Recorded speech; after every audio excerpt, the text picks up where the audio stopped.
vamos a ver que de manera general pues hay órganos o genitales externos y también hay internos y las glándulas genitales auxiliares, ¿verdad? O extras o accesorios. Dentro de los órganos genitales externos, ¿verdad? Que podríamos decir en general la vulva, que conformaría entonces el monte de Venus, los labios mayores, menores, el vestíbulo de la vagina, clítoris, bulbos del vestíbulo. Esos serían los genitales externos, ¿verdad? Que de cierta forma se pueden visualizar.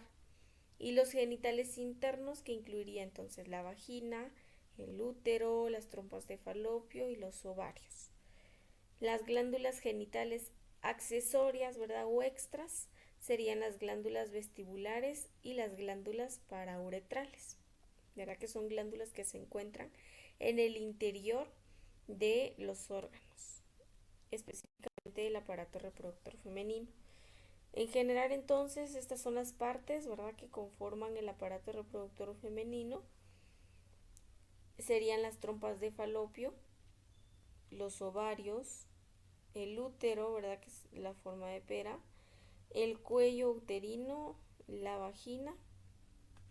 Eso es lo que conformaría el aparato reproductor femenino de manera general. Entonces vamos a ir viendo más o menos cada uno de ellos. Entonces, primero vamos a ver el monte del pubis, ¿verdad? Que es una eminencia o es una prominencia redondeada que se encuentra delante de la sínfisis del pubis, ¿sí? Está formada por tejido adiposo y está recubierto de piel y tiene vello pubiano también, ¿verdad? Ese es el monte de Venus. Los labios mayores, entonces, son dos grandes pliegues de piel que en su interior tienen tejido adiposo, ¿verdad? Ya sabemos cuál es el tejido adiposo porque sus compañeros o su compañera ya explicó, las capas de la piel, ¿verdad? Entonces el tejido adiposo sería el más interno, la capa más interna de tejido. Se dirigen hacia abajo y hacia atrás desde el monte del pubis. Después de la pubertad, ¿verdad? En ese periodo de la pubertad, esas superficies externas se revisten de piel pigmentada, es decir, que cambian de color. Tienen glándulas sebáceas, sudoríparas y se recubre de vello, ¿verdad? Como tal, hasta en la pubertad se desarrollan estos cambios fisiológicos, especialmente en las mujeres. Es decir, se dan en los hombres y en las mujeres, pero pues es más evidente en las mujeres, ¿verdad? El orificio entre los labios mayores se llama hendidura vulvar.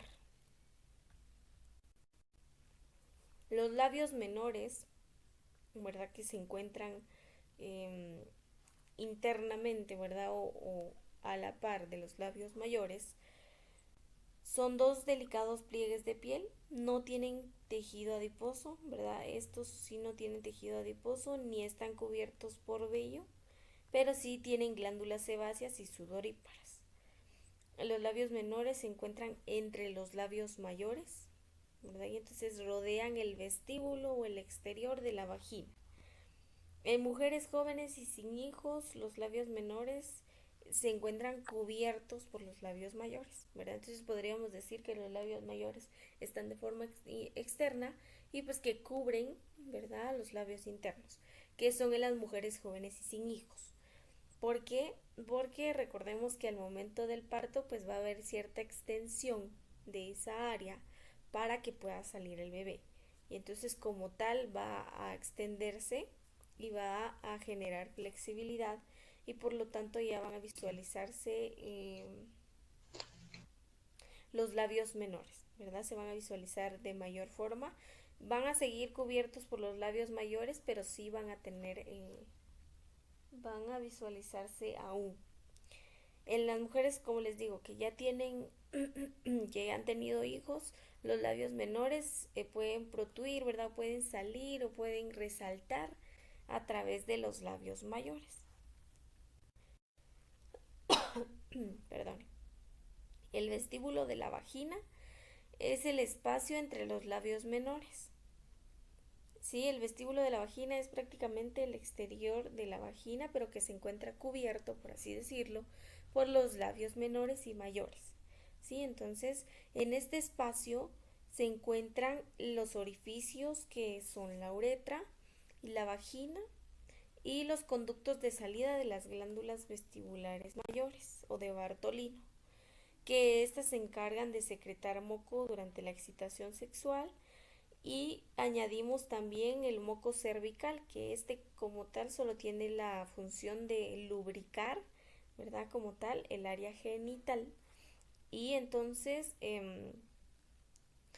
es un moco cervical normal, que mantiene el pH, que mantiene el equilibrio y que protege de infecciones. El orificio uretral se localiza de 2 a 3 centímetros por detrás del clítoris y se encuentra delante del orificio vaginal. A cada lado del orificio uretral se encuentran las glándulas parauretrales, ¿verdad? Que son las glándulas de Skene, que están situadas en las paredes de la uretra y que también secretan moco. Pero entonces podríamos decir que son como que son como poros, ¿verdad? Son glándulas realmente que entonces se encargan de segregar moco. ¿Sí? Que hay parauretrales, ya vimos, y también ahí están las glándulas de Bartolino, que se encuentran específicamente al lado del orificio vaginal, ¿verdad? Es mucho más grande el orificio vaginal que el orificio uretral. El aspecto del orificio vaginal depende del himen, que es una delgada capa, ¿verdad? O pliegue de membrana mucosa que rodea este orificio. El clítoris, que es un pequeño órgano cilíndrico, tiene tejido eréctil, quiere decir que se puede tensionar o se puede poner tenso, perdón, puede agrandarse al rellenarse con sangre durante la excitación sexual, lo mismo que ocurre con el órgano masculino, ¿verdad? En este proceso de excitación sexual, al rellenarse de sangre va a ponerse eréctil, ¿verdad? Entonces lo mismo sucede con el clítoris, por supuesto que no es de la misma forma porque el clítoris pues es un órgano pequeño, pero es el mismo proceso. De largo es aproximadamente de 2 a 3 centímetros y está localizado entre los extremos anteriores de los labios menores, ¿verdad? Podríamos decir en la parte de arriba. Entonces podríamos hablar que se encuentra el clítoris, en el vestíbulo se encuentra el clítoris, abajo se encuentra la uretra y el orificio vaginal. De esta forma estaría formado. El glande del clítoris es la parte expuesta del mismo, es el que se puede de cierta forma palpar, es muy sensitivo, ¿verdad? Entonces, al momento de la excitación sexual. Igual que, como les decía, igual que sucede con el glande del pene en el caso del género masculino. Los bulbos del vestíbulo son dos masas alargadas de tejido eréctil de unos 3 centímetros de longitud. Se encuentran a ambos lados del orificio vaginal y están conectados con el glande del clítoris por unas venas. Cuando hay excitación sexual se van a agrandar porque se rellenan con sangre y entonces se estrecha el orificio vaginal produciendo una presión sobre el pene durante el acto sexual. Pero entonces esta es la conformación genital específicamente del aparato reproductor femenino y entonces estas son las funciones que regularmente tiene. Pero entonces si se dan cuenta estamos viendo órganos pero también estamos viendo las funciones específicas. La vagina, que entonces es el órgano femenino, el lugar por el que sale el líquido menstrual y el extremo inferior del canal del parto, ¿verdad? La vagina es el extremo inferior del canal del parto. Es un tubo músculo membranoso, ¿verdad? Quiere decir que tiene un tejido muscular. Se encuentra detrás de la vejiga urinaria y por delante del recto. Cuando está una persona en posición anatómica, ¿verdad? O parada o erguida, la vagina desciende y describe una curva de concavidad anterior. ¿Sí? Entonces tiene cierta curva. Su pared anterior tiene un tamaño de 6 a 8 centímetros y la posterior de 7 a 10, que están en contacto entre sí en condiciones normales, ¿verdad? Pero entonces, lo que debemos saber es que es un órgano femenino del cual sale líquido menstrual y que entonces es el último extremo, ¿verdad? O el extremo inferior o el que está hasta abajo del canal del parto. Termina en el vestíbulo de la vagina, ¿verdad? Como tal, en el orificio, ahí termina. Entre los labios menores por el orificio de la vagina, que puede estar cerrado parcialmente por el himen, que es un pliegue incompleto de membrana mucosa, ¿verdad? No recubre como tal todo el orificio vaginal, sino que es un cierre parcial, ¿verdad? De forma parcial. La vagina va a comunicar por su parte superior con la cavidad uterina, ¿verdad? Es decir, la vagina nos comunica o se conecta hasta la cavidad uterina o el útero. Y entonces el cuello del útero se rodea por un fondo de saco vaginal, ¿verdad? Por un tejido. Y en esta zona es donde debe quedar colocado el diafragma anticonceptivo, es decir, el DIU, el dispositivo intrauterino, es donde debe quedar este dispositivo, ¿verdad? Que es un anticonceptivo que se debe aplicar en esta zona cuando una persona, cuando una mujer lo solicita. El útero se encuentra casi en ángulo recto con el eje de la vagina, ¿verdad? Entonces estamos yendo hacia arriba, de la vagina hacia el cuello del útero hasta el útero como tal, o la matriz, como regularmente lo conocemos, ¿verdad? Útero, matriz, es exactamente lo mismo. La pared de la vagina tiene tres capas, una externa o serosa, una intermedia o muscular y una interna o mucosa, ¿sí? Entonces tiene tres capas, la pared de la vagina tiene tres capas que son, ya dijimos, la externa, la intermedia y la interna. La mucosa de la vagina tiene grandes reservas de glucógeno que da lugar a ácidos orgánicos, lo que origina que en esa área exista un ambiente ácido, lo que dificulta que puedan crecer bacterias, ¿verdad? Entonces, el, el que en la vagina o en la mucosa de la vagina tenga reservas de glucógeno evita que pueda ocurrir alguna infección, ¿verdad? Y entonces, como estamos yendo para arriba, ¿verdad? Ya vimos vagina, ahorita vamos a ver útero. El útero es un órgano muscular hueco, tiene una forma de pera, ¿se acuerdan que ya se las mostré? Tiene una forma de pera, constituye parte del camino que siguen los espermatozoides cuando son depositados en la vagina. Estos llegan hacia el útero hasta alcanzar las trompas de falopio.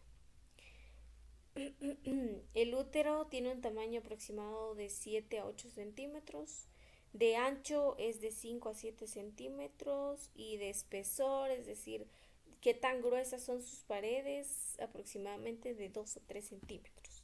Entonces solamente ustedes calculen cuántos son de 2 a 3 centímetros, eso sería el grosor del útero, ¿verdad?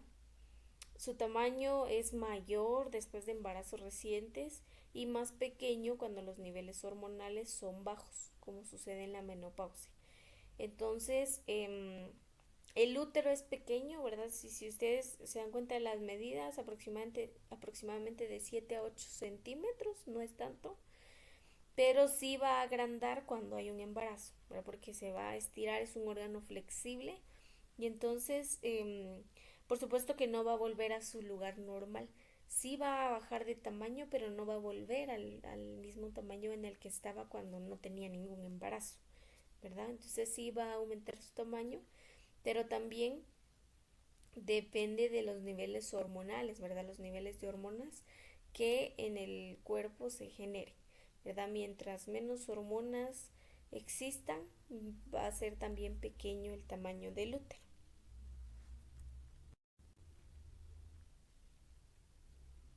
Se encuentra entre la vejiga de la orina por delante y el recto por detrás. Y consiste en dos porciones, ¿verdad? Entonces lo clasificamos en dos porciones. Eh, la superior, ¿verdad? Que sería el cuerpo, y la inferior, que sería el cuello o el cérvix del útero, que entonces termina en la parte superior de la vagina, ¿verdad? Es una unión que existe entre el cérvix o el cuello del útero y la vagina.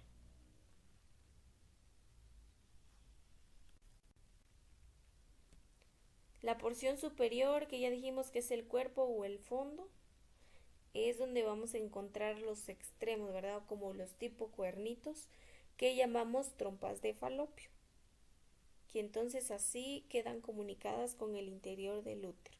Las trompas de falopio se comunican con el interior o el fondo del útero o de la perineum. La pared del cuerpo del útero también tiene tres capas. De la misma forma tiene una capa externa, una capa media y una capa interna, ¿sí? Y en la capa interna, bueno, tienen otros nombres, ¿verdad? Entonces la capa externa podemos también llamarle perimetrio. La capa media, miometrio. ¿Por qué miometrio? Porque es una capa muscular. Cuando ustedes vean que dice mio, ¿verdad? Que es un sufijo. Cuando diga mio es algo relacionado a músculo, ¿verdad? Miometrio. Y la capa interna, ¿verdad? Que sería el endometrio, que es donde se implanta el huevo fecundado o el óvulo fecundado. Y también es la capa uterina que se expulsa casi en su totalidad durante la menstruación, ¿verdad? En el endometrio es donde está la capa específica de la menstruación, que entonces se va a eliminar aproximadamente cada 28 días, 30 días, dependiendo del organismo de la mujer.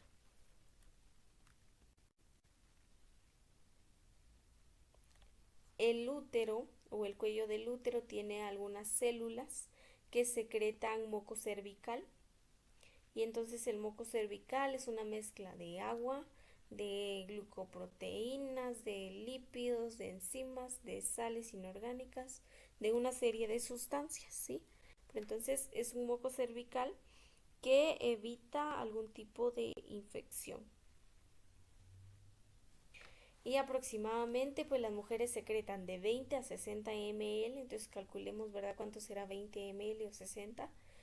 Eso es la cantidad que secreta una mujer de moco cervical cada día, que es menos viscoso y más alcalino durante el tiempo de la ovulación. En el periodo de la ovulación, este moco cervical se vuelve menos viscoso, ¿verdad? O menos pegajoso y más ácido. Entonces hace o favorece a que los espermatozoides, a los que aportan nutrientes, ¿sí? El paso de los espermatozoides, lo cual les va a aportar nutrientes y los va a proteger de los fagocitos, ¿verdad? De las células que las quieran eliminar, y del ambiente hostil, ¿verdad? O ácido de la vagina y del útero, ¿verdad? De esto se encarga también el moco cervical, específicamente en la ovulación. Las trompas de falopio, entonces, que son los dos conductos de 10 a 12 centímetros y 1 centímetro de diámetro, que se unen a los cuernos del útero por cada uno de los lados, ¿verdad? Derecho e izquierdo. Están diseñados para recibir los ovocitos, que son las células femeninas, y los ovocitos son los que salen de los ovarios, ¿verdad? Que en el interior entonces se produce el encuentro de los espermatozoides con el óvulo y por lo tanto la fecundación, ¿verdad? Es en las trompas de falopio que se da este proceso de fecundación, es decir, la unión de un óvulo y un espermatozoide.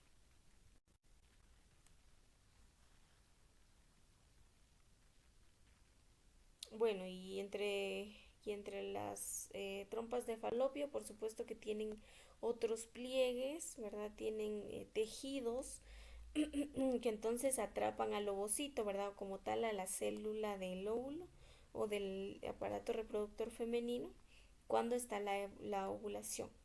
Entonces lo lleva al orificio abdominal de la trompa de falopio. A la trompa de falopio ya una de las fimbrias, ¿verdad? Que las fimbrias son como un tejido, ¿verdad? Como vellitos pequeños que se encuentran en las trompas de falopio y entonces sujeta al ovario correspondiente, ¿verdad? Que ahorita vamos a ver esa imagen. La ampolla es la parte más ancha y larga de la trompa de falopio, la que va a recibir al ovocito, ¿verdad? La célula. Y es donde entonces se va a llevar a cabo la fertilización, ¿verdad? O la fecundación del ovocito con el espermatozoide. Y entonces veamos. Las fimbrias, si se dan cuenta, les decía que son como vellitos o conductos que entonces sujetan al ovario, perdón, o que están conectados al ovario, ¿verdad? El infundíbulo, que es esta parte, la ampola o ampolla que mencionábamos, ¿verdad? Que es la parte donde específicamente se lleva a cabo la fecundación. Y el istmo, ¿verdad? Que es la parte que conecta a la trompa de falopio con cada uno de los extremos del útero. ¿Verdad? Entonces de esta manera está compuesto, si ustedes se dan cuenta. Está aquí entonces el fondo del útero y el cuello del útero hasta llegar a la vagina como tal, ¿sí? Entonces de esta forma está conformada el aparato reproductor femenino. La pared de las trompas de falopio también tiene paredes, ¿verdad? O tiene capas. Entonces, de la misma forma tiene una capa interna que ayuda a transportar el ovocito hasta el útero. Una capa intermedia que tiene o que hace contracciones, ¿verdad? O movimientos que ayudan también a transportar ese ovocito. Y la capa externa, ¿verdad? Como tal. Entonces, si se dan cuenta, cada uno de los órganos que pertenecen al aparato reproductor femenino tienen capas de piel o de tejido que las recubren.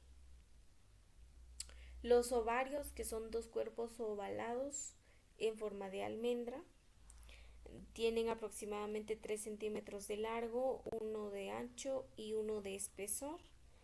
Se localiza uno a cada lado del útero, ¿verdad? Conectado a las trompas de falopio y se mantienen en posición por varios ligamentos, ¿verdad? Que los unen como tal.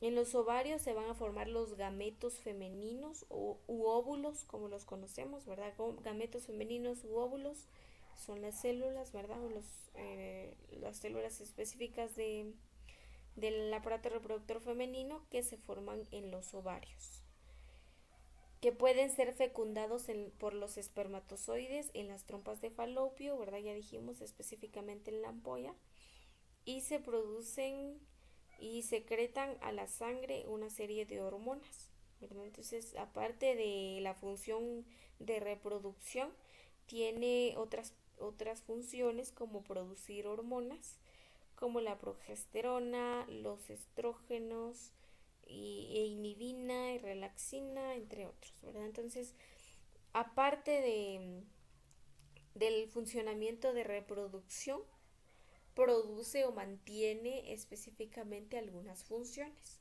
como cuáles, bueno, esta producción de hormonas, por ejemplo, permite que estén o que el cabello se encuentre sano, que la piel se encuentre sana.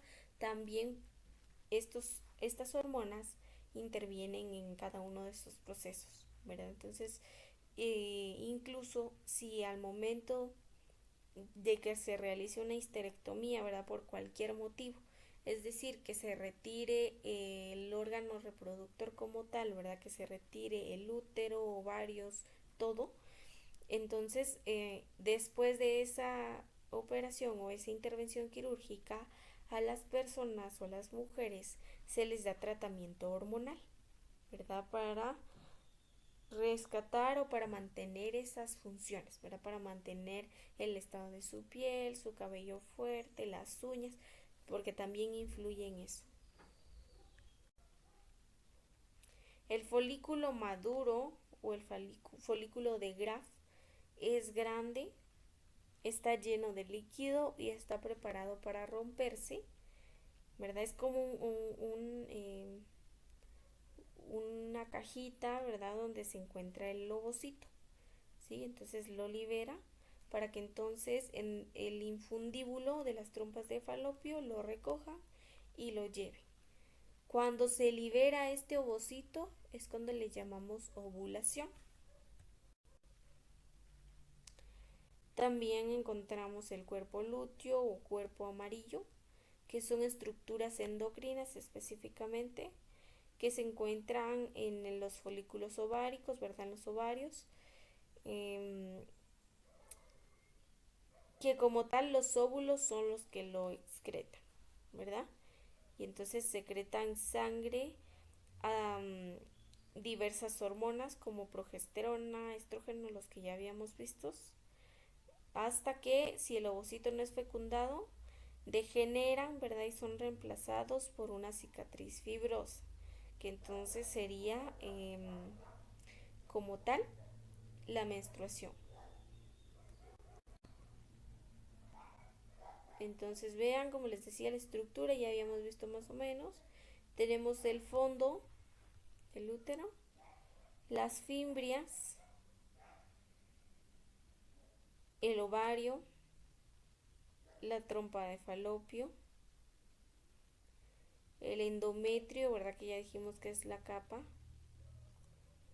el miometrio, que es la capa muscular, el conducto cervical,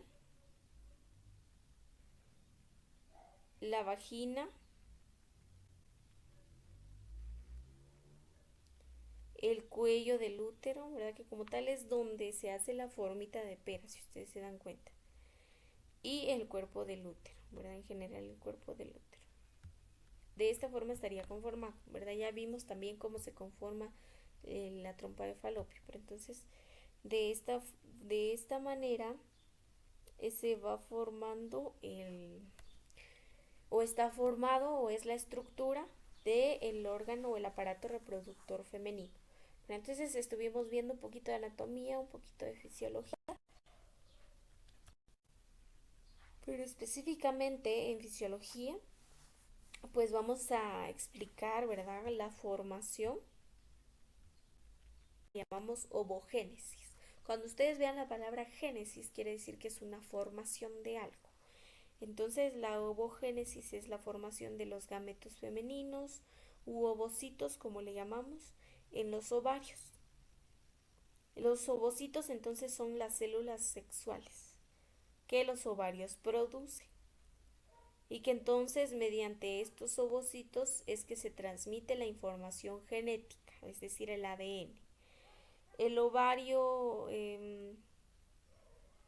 fetal, ¿verdad? Contiene muchas células que van a dividirse y se van a convertir en otras células que llamamos ovogonias, que nuevamente se van a volver a dividir y van a dar lugar entonces a los ovocitos primarios. Un ovocito primario y la capa de células que lo acompañan, ¿verdad? Porque es una serie de células, van a formar un folículo, ¿sí? Y entonces, pues para recordar que cada ovario al momento del nacimiento, ¿verdad? Tiene aproximadamente 202 millones de ovocitos primarios que se encuentran en los folículos primordiales, ¿verdad? Cuando ya está la pubertad, pues aumentan y entonces ya son 40.000 y solamente unos 400 son los que pueden madurar, ¿verdad? A lo largo de toda la vida fértil de la mujer, es decir, desde la pubertad hasta los 45 años van a producir aproximadamente o se van a madurar solamente 400, ¿verdad? Aproximadamente. Y que el resto pues se van a degenerar, ¿verdad? O se van a desechar. Los folículos primordiales van a madurar y se van a volver folículos primarios que a su vez van a dar lugar a folículos secundarios Y por último van a dar lugar al folículo maduro o el folículo de Graf, que se acuerdan, que entonces en el interior está el ovocito que se va a convertir, perdón, en ovocito secundario, que es el que se expulsa, ¿verdad?, durante la ovulación, durante la vida reproductora de la mujer, ¿verdad? Es un ciclo intermitente, ¿verdad? Que siempre va a pasar así. Si se dieron cuenta, fuimos desde las ovogonias, ovocitos primarios, ovocitos secundarios, ¿verdad? Hasta llegar al ovocito maduro, que entonces de esta forma se lleva a cabo la ovulación. Pero es un proceso intermitente, ¿verdad? No para hasta que se pierda la vida fértil, es decir, a los 45 o 50 años. Cuando ya esté el ovocito secundario, ¿verdad? Se convierte en óvulo maduro, que es en el momento de la fecundación, ¿verdad? Y entonces, si ingresa o si penetra un espermatozoide dentro del ovocito, pues va a ser un óvulo maduro. Y como consecuencia, pues se va a formar otra célula, ¿verdad? Que sería el cigoto o el huevo, que tendrá 46 cromosomas, porque ya dijimos que en estas células está la información genética. Entonces tiene 46 cromosomas, 23 son del óvulo y 23 son del espermatozoide. En el ciclo sexual femenino, entonces ya dijimos, ¿verdad? Que se van a liberar los ovocitos por los ovarios y que entonces van a ser cíclicos, ¿verdad? Es un ciclo intermitente. Este ciclo sexual o estos cambios dependen de otros dos ciclos, que es el ciclo ovárico y el ciclo menstrual, que en conjunto, ¿verdad? Es decir, el ciclo ovárico y el ciclo menstrual van a dar lugar entonces a que duren aproximadamente 28 días, aunque puede variar, ¿verdad? Puede ser más, puede ser menos. Y el ciclo menstrual entonces va a ser controlado por el ciclo del ovario, ¿verdad? Porque entonces, ¿cómo va a llevar a cabo el ciclo del ovario? Pues de esa forma va a ir también el ciclo menstrual, ¿verdad? Porque recordemos que cuando no hay una fecundación es cuando va a haber este desecho mediante la menstruación. Entonces el ciclo ovárico, ya dijimos, los ovarios tienen dos funciones. Secretan o producen los ovocitos y también secretan hormonas sexuales. ¿Qué tipos de hormonas produce el ovario? Produce hormonas esteroides, ¿verdad? Que serían los estrógenos y la progesterona. Esas son las dos hormonas que produce el ovario.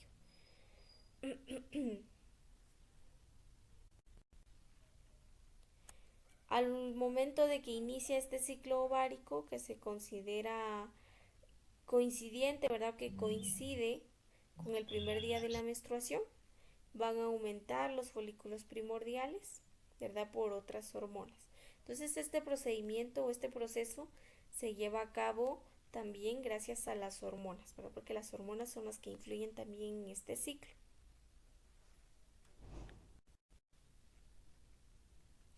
Entonces dentro de las fases tenemos la primera fase, que es la fase folicular, que va desde el día 1 al día 14 del ciclo, que es donde se desarrolla el folículo secundario, donde se hace más grande y donde llega a ser un folículo de Graf o cuando es un folículo maduro, para que entonces ya pueda salir el óvulo o el ovocito secundario.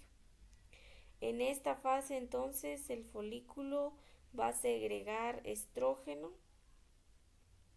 y entonces aumenta el nivel de las hormonas, ¿sí? Que sería aproximadamente hasta los 2 días antes de la ovulación, que excreta la mayor cantidad de esta hormona. En la segunda fase, que es la ovulación, que entonces el folículo ya descarga el ovocito secundario, que es lo que llamamos ovulación, que dura de unos 14 o 16 días a partir del primer día de la menstruación, ¿verdad? Entonces el primer día de la menstruación contamos 14 días o 16 días. Eso sería la ovulación. El ovocito se libera y es atraído, ¿verdad? Por la trompa de falopio hasta su interior y se transporta hacia el útero, si no fue fecundado. En el día 14, entonces, las células de la adenohipófisis, ¿verdad? A nivel cerebral, van a responder y van a liberar hormonas, que es la folículo estimulante y la luteinizante. La luteinizante hace que se rompa el folículo maduro y por eso sale el ovocito secundario. Y entonces se produce la ovulación. Después de que se produzca la ovulación, la temperatura aumenta medio grado o 1 grado centígrado y se mantiene así hasta que finalice el ciclo. Entonces es a causa de la progesterona, ¿verdad? A la causa de la producción de hormonas. Es por eso que aumenta esta temperatura corporal, entre otros síntomas que puede tener la mujer. Y la tercera, que es la luteínica, que es del día 15 al día 28 después de la ovulación, ¿verdad? Entonces del día 14 al 16 la ovulación, del día 15 al 28 sería la luteínica, que entonces las células restantes forman el cuerpo lúteo o el cuerpo amarillo, que entonces se secreta otros órganos, que es estrógeno y progesterona, para preparar al endometrio, ¿verdad? Que es la capa que se encuentra en el interior, para que se implante, ¿verdad? Para que se coloque el óvulo fecundado. Y si no está el óvulo fecundado, pues entonces se produce como tal la capa restante, que sería la menstruación.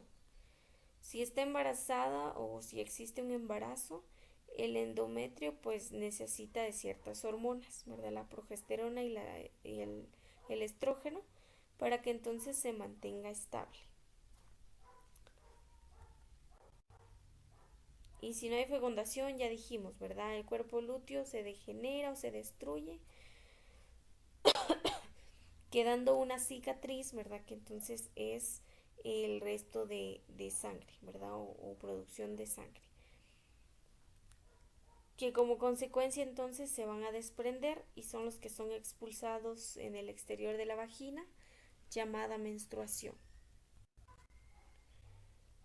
Que entonces ya entramos al ciclo menstrual como tal, ¿verdad? La fase menstrual que sería del día 1 al día 4, ¿sí? Que expulsan al exterior de la vagina estas capas, que es la menstruación. Y entonces la menstruación es producida porque disminuye la cantidad de estrógenos y progesterona, ¿verdad? Porque cuando hay un embarazo aumentan los estrógenos y progesterona para crear esa capa donde se pueda implantar el óvulo fecundado. Pero si no hay un embarazo, entonces disminuye el nivel de estrógenos y progesterona y por eso se produce la menstruación, ¿verdad? Está compuesto por unos 50 a 150 ml de sangre. Sería la fase menstrual. La fase proliferativa, que es del día 5 al día 14, constituye con la fase folicular del ciclo ovárico, ¿verdad? Van en unión con el ciclo del ovario también. Entonces las células del endometrio se multiplican, reparan, ¿verdad? Y preparan el lugar donde estuvo la menstruación. Que entonces igual hay una producción de hormonas, ¿verdad? Para mantener el proceso. Y en la fase 3, que es la secretora, que va del día 15 al 28, que va prácticamente seguida o en unión con la fase luteínica del ciclo ovárico, ¿verdad? Que es cuando se libera el óvulo y entonces se prepara ya sea para fecundar o para eliminarse, ¿sí?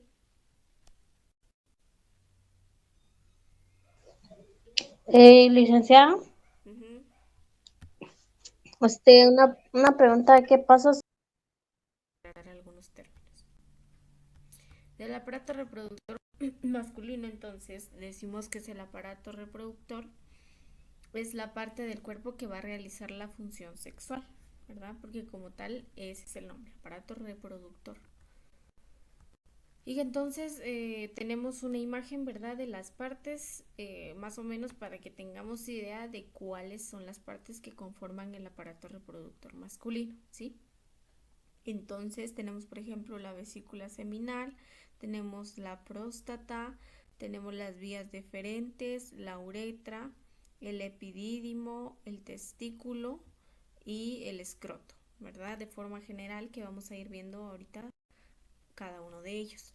Al igual que en las mujeres, en los hombres también hay genitales externos e internos. Los genitales externos son el testículo, el escroto y el pene, ¿verdad? Que como tal sobresalen o pueden visualizarse. Y los internos, que serían los conductos deferentes, las vesículas seminales y los conductos eyaculadores. Y las glándulas genitales axilares, ¿verdad? O accesorias, que sería la próstata y las glándulas bulbouretrales. Entonces vamos a ir viendo cada una de las partes. El testículo pues son dos glándulas, ¿verdad? Ovoides o en forma de óvalo, una a cada lado del pene, de unos 5 centímetros de largo y 2,5 de diámetro. Tiene un peso de 10 a 15 gramos y se encuentran como suspendidas, ¿verdad? Dentro del escroto por el cordón espermático, ¿verdad? Entonces el escroto es la bolsita donde están sostenidos o donde se encuentran alojados los testículos. En los testículos se producen las células masculinas, ¿verdad? O espermatozoides como los conocemos, pero también hormonas como los andrógenos. Las gónadas masculinas entonces son los testículos, ¿verdad? O son parte de estos órganos. En el interior de cada uno de los testículos se van a formar los espermatozoides, ¿verdad? Se forman en varios túbulos, ¿verdad? O en tubitos, conductos que se unen y forman una red de canales, ¿verdad? Y en esos conductos son los que conectan el epidídimo. Los túbulos entonces tienen dos células, ¿verdad? Las células espermatogénicas, que son las que dan origen a los espermatozoides, y las células de Sertoli, que se encargan de mantener que estos espermatozoides se formen, ¿sí? Entonces las células espermatogénicas producen los espermatozoides, pero las células de Sertoli permiten que se lleve a cabo esta formación, ¿verdad? Permiten que se creen o que se produzcan. El epidídimo son dos estructuras que tienen la forma de coma. Vamos a regresar a la imagen. Vean el epidídimo, si ustedes se dan cuenta, tiene una forma de coma. Entonces, tiene una forma de coma. Eh, tiene unos 4 centímetros de largo y cada una de ellas se encuentran adosadas o pegadas a la parte lateral posterior, ¿verdad? O sea, arriba de forma lateral en cada testículo. Cada uno de los epidídimos tiene un cuerpo que consiste en el conducto del epidídimo, que está como contorneado o tiene una curva, que es donde los espermatozoides se almacenan, ¿verdad? O se guardan para después madurar, ¿sí? Tiene una cola, ¿verdad? Es decir, la estructura del epidídimo dijimos que es una forma de coma. Entonces la cabecita es donde se guardan los espermatozoides hasta que maduren. Y la cola o la cola del epidídimo es la que se continúa, ¿verdad? O que se une con el conducto deferente, que entonces va a transportar el esperma hacia el conducto eyaculador para su expulsión hacia la uretra. El epidídimo va a ayudar a expulsar esos espermatozoides que están guardados en su interior, los lleva al conducto deferente cuando hay una excitación sexual por medio de contracciones, ¿verdad? Entonces, mediante contracciones van pasando estos espermatozoides hasta el conducto deferente. Los espermatozoides pueden permanecer guardados o almacenados y vivos en el epidídimo durante meses. En el epidídimo, ¿verdad? No estamos hablando del exterior o en la vagina, no. Estamos hablando en el epidídimo específicamente, pueden durar meses. El escroto, que es el saco donde se contienen o donde se guardan los testículos, está de manera postero inferiormente en relación al pene, ¿verdad? Quiere decir que está un poco arriba, pero también a un lado del pene. Y también está inferiormente en relación a la sínfisis del pubis, quiere decir que está debajo del pubis. Consta de una piel que es rugosa, de color oscuro. Tiene también una fascia superficial o una lámina de tejido conjuntivo, que tiene entonces también una hoja de músculo. Y el nombre del músculo es dartos. Y entonces en sus fibras musculares unen a la piel. Y entonces esa contracción es la que produce las arrugas en la piel del escroto, que es la bolsita que contiene los testículos. El pene, que es la salida común para la orina y el semen. Contiene un cuerpo y una raíz. El cuerpo del pene es la parte pendular libre, ¿verdad? Es la parte libre que se encuentra del pene, ese es el cuerpo. Tiene una piel muy fina, de color oscuro y poco adherida, es decir, no está pegada totalmente. Está compuesto por 3 cuerpos cilíndricos, es decir, tiene otros 3 tejidos que son eréctiles. Están en una cápsula fibrosa y 2 de esos cuerpos eréctiles son cavernosos. Están a ambos lados del pene en la parte posterior del órgano. El otro cuerpo eréctil es esponjoso y se encuentra anteriormente en el pene, en el plano medio. Y es donde se encuentra la uretra esponjosa y la mantiene abierta durante la eyaculación. El dorso del pene se encuentra en posición anterior cuando el pene está flácido y su superficie anterior mira hacia atrás. Los cuerpos cavernosos están unidos uno con otro y entonces también se separan y forman otros 2 pilares que van a sostener el cuerpo esponjoso que se encuentra entre ellos, ¿verdad? Entonces ahí hay varios tejidos, varias capas de tejido que recubren a este órgano. Y la raíz, ¿verdad? Porque eso era el cuerpo, la raíz del pene es la parte superior, la sujeción del pene, y contiene los 2 pilares que se insertan a cada lado del arco púbico. Y la contracción de estos músculos es lo que permite la eyaculación. El peso del cuerpo del pene está sostenido por 2 ligamentos. Sí, hay 2 ligamentos que sostienen o lo sujetan a la sínfisis del pubis. En la punta del pene, el cuerpo esponjoso forma el glande que cubre los extremos libres de los cuerpos cavernosos. Cerca del extremo final del glande se encuentra el orificio de la uretra, ¿verdad? Que como tal ya dijimos es donde sale la orina y los espermatozoides. Los conductos deferentes, que son los 2 tubos musculares de pared gruesa, que comienzan en la cola del epidídimo de cada uno de los lados derecho e izquierdo y terminan en el conducto eyaculador.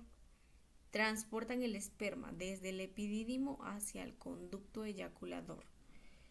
El conducto de cada lado sube, ¿verdad? Es como como ascender, ¿verdad? O subir dentro del cordón espermático y entonces asciende. Desde el escroto pasa en el interior de la pelvis y contiene el conducto deferente, arterias, venas, linfáticos, nervios. Todo ello está contenido en el aparato reproductor masculino. Cuando ya está en el interior de la pelvis, el conducto deferente cruza el uréter, que el uréter es una parte del riñón, y viaja entre el uréter y el peritoneo. Después se une con el conducto de la vesícula seminal para formar el conducto eyaculador. Entonces, en el conducto deferente se transportan los espermatozoides desde el epidídimo hasta el conducto eyaculador, hasta llegar a su camino hacia la uretra, que es por donde va a salir. Y las vesículas seminales, que son dos tubos también largos de 15 centímetros, están enrollados y forman estructuras ovaladas en la base de la vejiga, delante del recto. Entonces se les llama glándulas seminales también porque tienen una secreción espesa que contiene fructuosa, prostaglandinas, proteínas y que se mezcla con el esperma a medida que éste pasa a lo largo de los conductos eyaculadores, ¿verdad? Las glándulas secretan estas sustancias y se mezcla con el esperma. Los conductos eyaculadores, cada uno de los conductos es un tubo delgado, son cortos, miden de 2 a 2.5 centímetros y se forma cerca del cuello de la vejiga por la unión del conducto de la vesícula seminal. Ambos conductos viajan juntos, pasan por la próstata y terminan en la uretra prostática, en donde van a expulsar el semen inmediatamente antes de que sea expulsado al exterior de la uretra, ¿verdad? Entonces pasan en la uretra prostática y ya como último se expulsan por la uretra.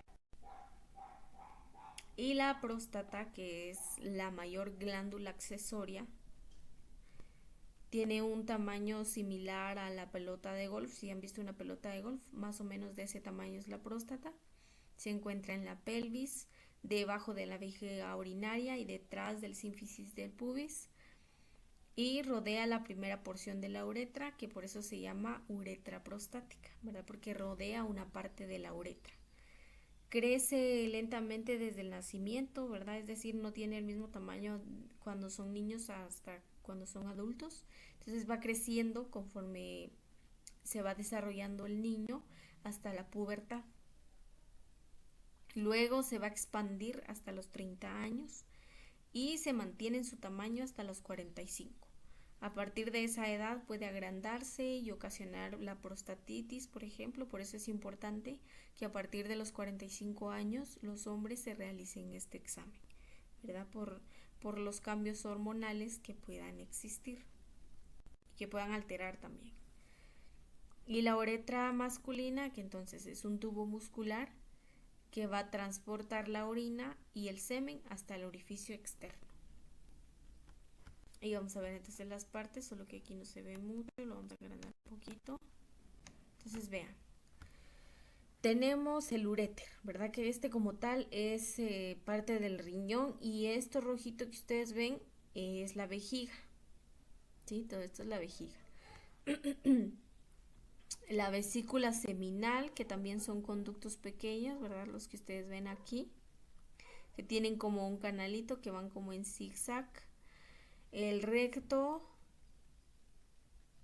que se encuentra de este lado, ¿verdad? El recto se encuentra en la parte de atrás. La glándula prostática, es decir, la próstata, si se dan cuenta, se localiza debajo de la vejiga y delante del recto. ¿Sí? Aquí está la próstata. La glándula bulbouretral, que se encuentra aquí, ¿verdad? Son glándulas que secretan hormonas. El ano, ¿verdad? Que es la salida como tal, la terminación del recto. El conducto deferente, que es este. Si se dan cuenta, el conducto deferente pasa a través de la vejiga, cerca del uréter, da la vuelta y desemboca aquí. Entonces aquí está el conducto deferente. El epidídimo, que es esta parte que ya vimos, ¿verdad? Que tiene forma de coma. El testículo, que es la forma ovoide. El escroto, que es la capa, ¿verdad? Es la bolsita donde se sostienen los testículos. El pene, ¿verdad? Que es toda esta estructura. La uretra, que es este conducto, ¿verdad? Entonces, vean que esta liñita es también, esta es la uretra prostática. ¿verdad? Por eso es que se llama uretra prostática, porque está justo a nivel de la próstata. Entonces pasa aquí y el resto de la uretra hacia el exterior. Y el 13 que ya dijimos, la vejiga urinaria, ¿verdad? Entonces, de esta forma está localizado para que ya tengamos mayor idea de cómo es. Ahora la fisiología, ¿verdad? O las funciones, bueno, espermatogénesis, al igual que en las mujeres, la ovogénesis, en el hombre, la espermatogénesis. En la pubertad, ¿verdad? En la adolescencia, las células masculinas que se encuentran en los testículos se van a activar y entonces van a iniciar el proceso de formar espermatozoides, que son los gametos masculinos, ¿verdad? Entonces, estos gametos son células especiales, células sexuales. En el hombre son los espermatozoides y en la mujer son los ovocitos o los óvulos, que se producen por las gónadas masculinas, ¿sí? Que transmiten entonces entre ellos la información genética, ¿verdad? El ADN, ya dijimos. La espermatogénesis o la formación de esos espermatozoides, se llevan a cabo en los túbulos seminíferos, es decir, en los túbulos que están en el interior de los testículos, donde están las células germinales, ¿sí? Las células germinales son células llamadas espermatogonias que se multiplican y tienen 46 cromosomas. Cada espermatogonia va a crecer y se va a convertir en un espermatocito primario, que sigue manteniendo los 46 cromosomas. Después se va a dividir nuevamente el espermatocito primario y entonces van a haber dos espermatocitos secundarios. Y cada uno ya tiene 23, ¿verdad? Porque como se dividió, entonces cada uno tiene la mitad. 23 cromosomas cada espermatocito secundario. De cada uno de esos espermatocitos se van a formar otras dos células que se llaman espermatides, que igual tienen los 23, cada uno tienen 23. Y por último, los espermatides se convierten en un espermatozoide, cada una. Quiere decir que en cada espermatozoide hay 23 cromosomas, ¿sí? Entonces, esa es la formación. Si se dan cuenta, es parecida al de la mujer, ¿verdad? La espermatogonia, el espermatocito primario, secundario, las espermatides y hasta un espermatozoide. Aproximadamente se necesitan 2 meses para que se forme un espermatozoide, ¿verdad? Quiere decir que todo ese proceso dura 2 meses. Sí, y solo ocurre cuando hay temperaturas inferiores a la del cuerpo humano.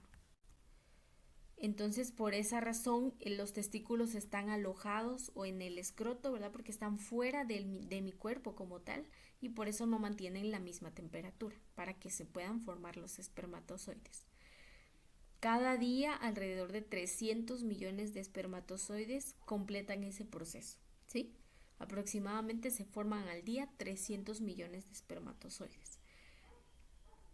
La diferencia que existe entre la espermatogénesis y la ovogénesis consiste en que las células, serían las espermatogonias del hombre, se siguen multiplicando a lo largo de su vida adulta y las de la mujer, es decir, las ovogonias, terminan su multiplicación antes del nacimiento y se quedan en ovocito primario, ¿verdad? Los espermatozoides y los ovocitos tienen 23 cromosomas cada uno y entonces al fecundarse, es decir, cuando un espermatozoide penetra un ovocito, se forma una nueva célula, ¿verdad? Que es el cigoto o el huevo, que tienen 46 cromosomas, ¿verdad? 23 de origen materno y 23 de origen paterno. ¿Cuál es la estructura del espermatozoide? Bueno, es una célula ya madura, ¿verdad? Tiene 60 micras de largo, entonces imagínense, no son centímetros, son micras. Es delgada, tiene una cabeza y una cola. En la cabeza se encuentra el núcleo, es decir, donde están los 23 cromosomas. Y tiene membranas, ¿verdad?, que los cubren.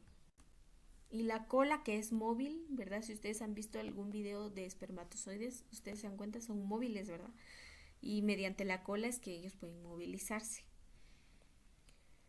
Y entonces sirven al espermatozoide para que pueda avanzar.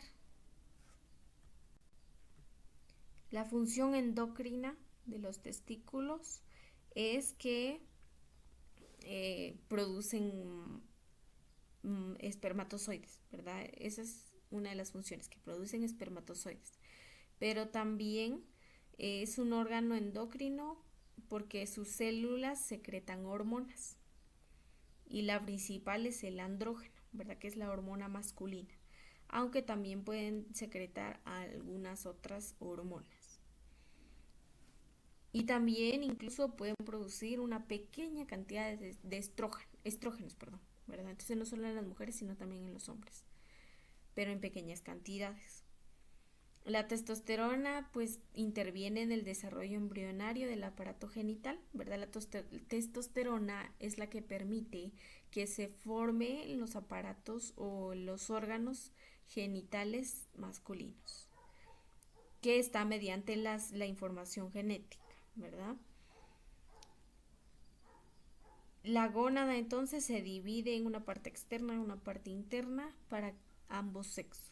En el hombre la parte interna da lugar al testículo y en la mujer es la parte externa la que se va a desarrollar para que dé lugar a un ovario, ¿verdad? Así se identifica o se da o se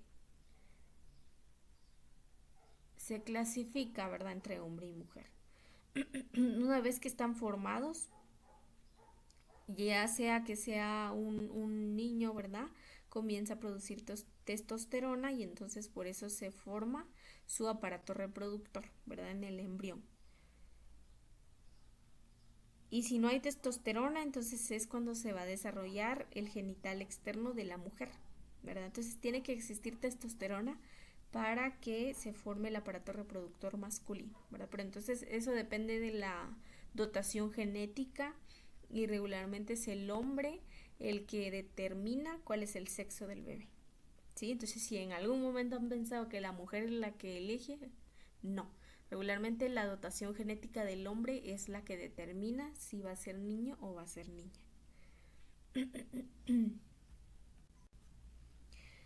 La testosterona también permite que se formen más espermatozoides.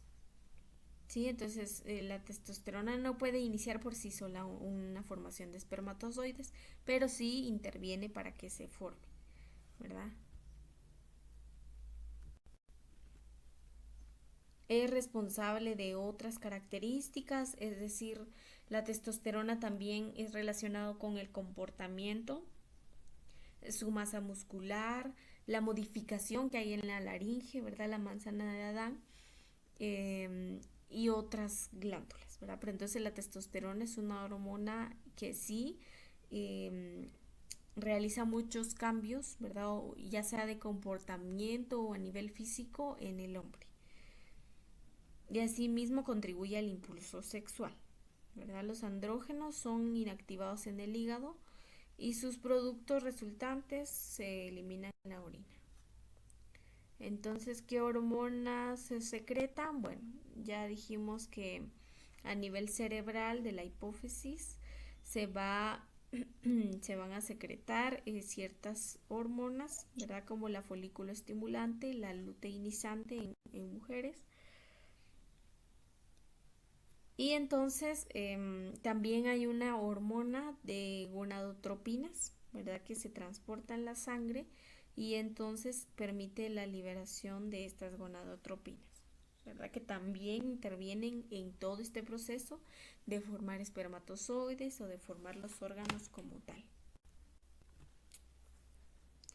Cuando tiene un nivel la testosterona también va a tener algún efecto negativo, ¿verdad? En otras hormonas, entonces por eso hay un equilibrio entre la producción hormonal, ¿verdad? Entonces les decía, regularmente la testosterona sí es una de las hormonas más importantes en relación al órgano reproductor masculino, pero también a nivel del comportamiento, ¿verdad? Entonces eso puede determinar el comportamiento hostil o más frío. Em, También la masa muscular, ¿verdad? Es decir, que son mucho más fuertes que las mujeres, es a causa de la testosterona.